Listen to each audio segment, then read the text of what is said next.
সুপ্রভাত ছাত্রছাত্রীরা, তোমাদের জন্য আজকে নিয়ে আসলাম অভিসারের পূর্ব প্রস্তুতির সমস্ত প্রশ্ন উত্তর।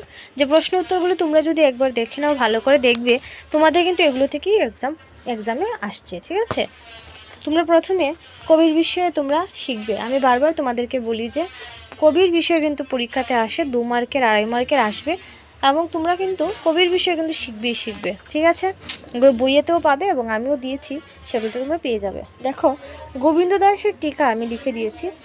মুর্শিদাবাদের তেলিয়াবুধুরিতে চৈতন্যোত্তর যুগের এই কবি জন্মগ্রহণ করে। মাতা সুনন্দা দেবী, পিতা শ্রী চৈতন্য ভক্ত চিরঞ্জীব সেন, মাতামহ পণ্ডিত দামোদর।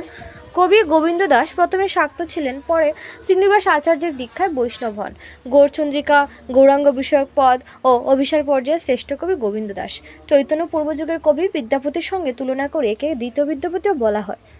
ব্রজবুলি ভাষায় পদ রচনাও তিনি একজন দক্ষ কবি হিসাবে স্বীকৃত।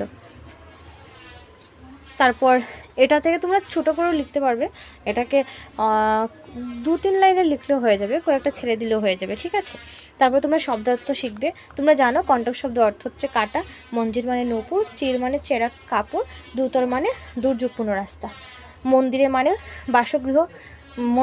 মধ্যযুগে মন্দিরকে বাসগৃহ বলা হতো। ঠিক আছে, তারপর অভিসারের পূর্ব প্রস্তুতির যে শিখবে, শব্দার্থ করযোগ মানে 2 হাত দিয়ে, বামিনী মানে নারী। ঠিক আছে, তারপর কঙ্কন মানে হাতের বালা, অলঙ্কার বিশেষও বলতে পারো। ফণিমুখ বন্ধন মানে সাপকে বশ করার যে মন্ত্র। বুজকগুরু মানে সাপের ওঝা। বধির যে কানে শুনে না। মুগ্ধি মুগ্ধ বলতে পারবে, মুগ্ধা বলতেও পারবে। ঠিক আছে, পরমান মানে প্রমাণ। ঠিক আছে, তারপর তোমরা একদম ছোট প্রশ্ন, গোবিন্দ দাসের আদি পদবী কী? গোবিন্দ দাসের আদি পদবী হচ্ছিল সেন। গোবিন্দ দাসকে কী উপাধি দেওয়া হয়েছিল? গোবিন্দ দাসকে দ্বিতীয় বিদ্যাপতি উপাধি দেওয়া হয়েছিল। অভিসারের পূর্বপ্রস্তুতি পদটি কোন গ্রন্থের অন্তর্গত? তোমরা বলবে বৈষ্ণব পদাবলী গ্রন্থের। গোবিন্দ দাসের দীক্ষাগুরুর নাম কী ছিল? তোমরা বলবে শ্রীনিবাস আচার্য। এখন সংক্ষিপ্ত উত্তর 2 মার্কের দেখো। গোবিন্দ দাসের পিতা ও মাতামহের নাম কি লেখো? তোমরা বলবে গোবিন্দ দাসের পিতার নাম হচ্ছে গিয়ে চিরঞ্জীব সেন এবং পিতামহের নাম হচ্ছে দামোদর সেন। গাঘরে বাড়ি ঢাড়ি করু পিছলে চালাতেই আঙ্গুলি চাপি, চরণটি বাংলায় বুঝিয়ে দাও। তোমরা বলবে প্রাঙ্গণে জল ঢেলে পিছল করে পা টিপে টিপে রাধা হাঁটছেন। ঠিক আছে, গুরুজনের এবং পরিজনের কথা শুনে শ্রীরাধা কেমন ব্যবহার করেছিলেন লেখো।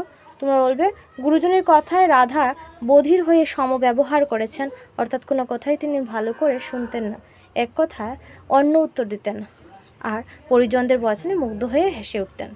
ঠিক আছে, এগুলোতে আমি তো তোমাদেরকে এগুলো দিচ্ছি এবং তোমাদের ডেসক্রিপশনে দেবো। তোমাদের যদি কোনো একটা লাইন বুঝতে না পারো, ডেসক্রিপশনে একদম শুদ্ধভাবে, ডেসক্রিপশনেও কিন্তু ভালোভাবে লেখা দেওয়া থাকবে, তোমরা এখান থেকেও পড়তে পারবে। ঠিক আছে, এবং লিখতেও পারবে তোমরা। তারপরে দেখো অভিসারের পূর্ব প্রস্তুতি পদটির সারমর্ম, অর্থাৎ অভিসারের পূর্ব প্রস্তুতি পদটির সংক্ষিপ্ত প্রশ্ন উত্তর লিখতে পারো, অথবা নামকরণের সার্থকতা দিলেও এটা থেকে কিন্তু এসে যাবে। ঠিক আছে,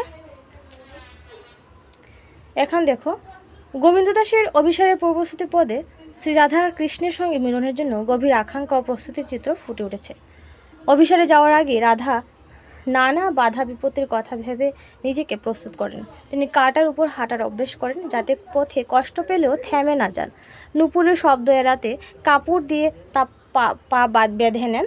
অন্ধকারে চলার জন্য চোখ বন্ধ করে পথ চলা অভ্যাস করেন এবং পিচ্ছিল পথে হাঁটার জন্য উঠোন জল ঢেলে অনুশীলন করেন। এসব প্রস্তুতির মাধ্যমে রাধার গভীর প্রেম, একাগ্রতা ও আত্মনিবেদন প্রকাশ পেয়েছে। তার কাছে সকল বাধা তুচ্ছ, প্রধান লক্ষ্য কৃষ্ণের সঙ্গে মিলন। ঠিক আছে, এতটুকু কিন্তু অনেক ভালো নম্বর পেয়ে যাবে, 3-4 মার্কে আসবে। তারপর আরেকটা দেখো ব্যাখ্যা, কণ্ঠক গাড়ি কমলের সম্পদার্থ মঞ্জিরা চিরে ঝাঁপি দিয়ে তারপর লাগিয়ে দিয়েছে। ঠিক আছে, এটাকে ব্যাখ্যা করো। তোমরা বলবে উক্ত অংশটি গোবিন্দ দাসের অভিসারের পূর্ব প্রস্তুতি পদ থেকে নেওয়া হয়েছে। এখানে রাধার অভিসারের পূর্ব প্রস্তুতির একটি বিশেষ দিক বর্ণিত হয়েছে। রাধা ভাবছেন কৃষ্ণের কাছে যেতে গেলে পথে কাঁটা বিঁধতে পারে, তাই তিনি আগেই কাঁটা পুঁতে তার উপর দিয়ে হাঁটার অভ্যেস করছেন। এর মাধ্যমে তিনি নিজেকে কষ্ট সহ্য করার জন্য প্রস্তুত করছেন। এই ঘটনাটি রাধার গভীর প্রেম ও দৃঢ় সংকল্পের পরিচয় দেয়। তিনি জানেন পথ কঠিন, তবুও কৃষ্ণের সঙ্গে মিলনের জন্য সব কষ্ট সহ্য করতে প্রস্তুত। ঠিক আছে, এতটুকু দেওয়ার পর তোমরা একদম ভিতর থেকে যে প্রশ্ন উত্তরগুলো আসে সেগুলো তোমরা পড়বে। যেমন বৈষ্ণব পদাবলী কোন যুগের কাব্য? তোমরা বলে মধ্যযুগের। অভিসারের পূর্ব প্রস্তুতি কোন ভাষা রচিত, বলবে ব্রজবুলি ভাষায়। ব্রজবুলি ভাষাটা আসলে কি, বলবে মৈথিলি এবং বাংলা ভাষার মিশ্রণে লেখা যে ভাষা তাকে আমরা কি বলি, ব্রজবুলি ভাষা বলি বা মিশ্র ভাষা বলি। তারপর বলবে গোবিন্দ দাস কোন কোন পর্যায়ের শ্রেষ্ঠ কবি, তোমরা বলবে গোবিন্দ দাস গৌরচন্দ্রিকা, গৌরাঙ্গ বিষয়ক পদ, অভিসার পর্যায়ের শ্রেষ্ঠ কবি। গোবিন্দ দাসকে কী নামে অভিহিত করা হয়েছিল, বলবে দ্বিতীয় বিদ্যাপতি। কণ্টক গাড়ি চরণটি সরল বাংলায় বুঝিয়ে দাও। আমি তো আগেও বলেছিলাম, মাটিতে কাটা গেথি পদ্মের মতো কমল পা, তার উপর রেখে নুপুরের ছেঁড়া কাপড় দিয়ে বাঁধার কথাই বলা হয়েছে, হয়ে যাবে। তারপর গাগরি বাড়ি ঢাড়ি করে পিছল যে লাইনটা, এই লাইনটার সরল বাংলা বুঝিয়ে দেয়। তোমরা বলবে কলসি দিয়ে জল ঢেলে উঠোনকে পেছল করে আঙুল চেপে চেপে শ্রীরাধা হরির সঙ্গে অভিসারের পুরো প্রস্তুতি নিচ্ছেন। ঠিক আছে, এতটুকুই হয়ে গেল।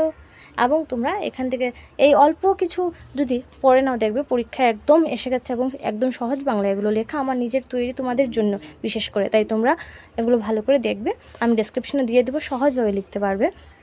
ঠিক আছে, এভাবে আমার পাশে থাকো, লাইক শেয়ার করবে, বন্ধুদেরকে শেয়ার করে দাও যাতে ওদের কাছেও পৌঁছে যায় এবং সবাই খুব বেশি ভালো নম্বর করো। Thank you everyone.